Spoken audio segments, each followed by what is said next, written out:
जब फ़िरौन दरियाए नील में गर्क हो गया तो अल्लाह ताला ने बनी इसराइल को हुक्म फरमाया। सूरह माइदा में है कि हज़रत मूसा अलैहिस्सलाम ने अपनी कौम से कहा,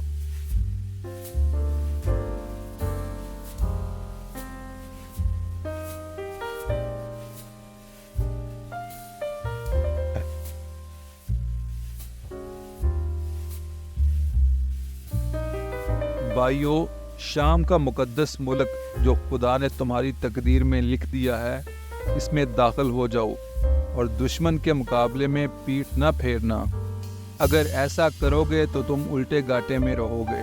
वो बोले कि ए मूसा, इस मुल्क में तो ज़बरदस्त लोग रहते हैं और जब तक वो वहाँ से निकल न जाएं, हम तो इस मुल्क में कदम रखते ही नहीं। हाँ, वो लोग इस मुल्क से निकल जाएं तो हम ज़रूर जा दाखिल होंगे। इसमें वाज़ेह तौर पर कहा गया है कि कौम अमालका से जंग करो और मुल्क शाम को आज़ाद करवाओ, क्योंकि ये कौम बहुत ज़ालिम और जंग लड़ने में मार थी। इसलिए इन बनी इसराइलियों ने जंग से इनकार कर दिया।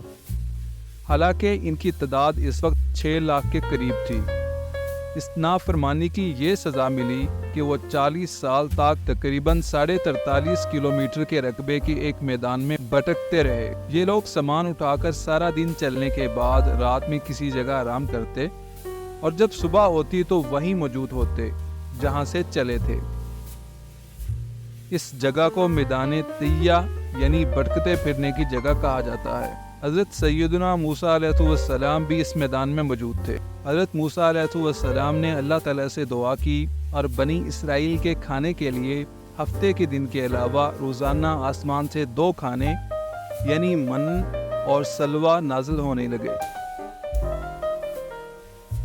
मन यानी गोंद की तरह मीठी चीज़ जो दरख्तों के पत्तों पर बहुत ज़्यादा जम जाती थी, जिसको लोग जमा कर लेते थे। हज़रत इब्ने अब्बास रज़ियल्लाहु ताला अन्हु फरमाते हैं,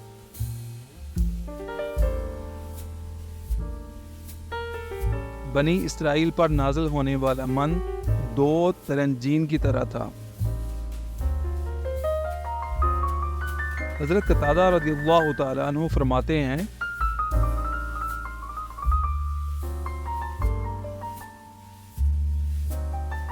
वो बर्फ की तरह पड़ती थी, दूध से ज्यादा सफेद और शहद से ज्यादा शीरी थी।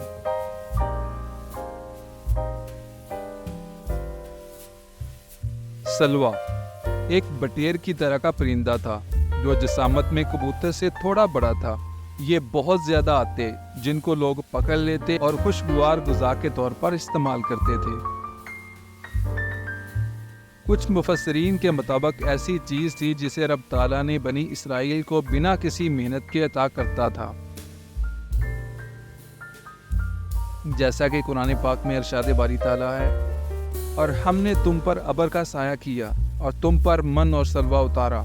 जो कुछ हमने तुम्हें पाकीज़ा चीज़ें अता की हैं, इनमें से खाओ। उन्होंने हमारा कुछ नुकसान न किया, बल्कि अपना ही नुकसान करते रहे।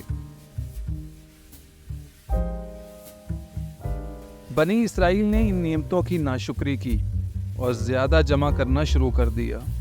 वो ख़राब होना शुरू हो गए और इनका आना भी बंद हो गया। ये इन्होंने अपना ही नुकसान किया कि इस नेमत से महरूम हुए। जैसा कि अल्लाह ताला इरशाद फरमाता है, हमने इन पर जुल्म नहीं किया था, बल्कि इन्होंने खुद अपने नफ्सों पर जुल्म किया। मतलब ये है कि मुफ्त की नेमत भी इनको रास ना आई। शुक्र की बजाय नाक बमें चढ़ाते रहे कि रोज रोज एक ही चीज, ये क्या तुक बनता है। अब भी खुदा पर भरोसा ना किया। तवक्कल की कमी इस हद तक हो गई थी कि मनो सलवा का वाफर ज़ख़ीरा भी करने लग गए। बनी इसराइल पे होने वाले मज़ीद इनामात। कोहे तूर का एक सफ़ेद पत्थर इनके पास था। जब पानी की ज़रूरत महसूस होती तो आप अलैहिस्सलाम इस पर अपनी जन्नती लाठी मारते और बनी इसराइल के 12 कबीलों के लिए 12 चश्मे जारी हो जाते। धूप से बचने के लिए एक बहुत बड़ा सफ़ेद पतला बादल सारा दिन इन पर साया करता। अंधेरी रात में मैदान के बीच में एक नूर से चमकता हुआ खंबा उतरता جس کی روشنی میں وہ کام کاج کرتے۔ ان کے بال اور ناخن بھی بڑے نہیں ہوتے تھے، کپڑے پھٹتے تھے نہ میلے ہوتے تھے۔ حضور اقدس صلی اللہ تعالی علیہ وآلہ وسلم نے فرمایا، اگر بنی اسرائیل نہ ہوتے تو کبھی کھانا خراب نہ ہوتا، نہ گوشت سڑتا۔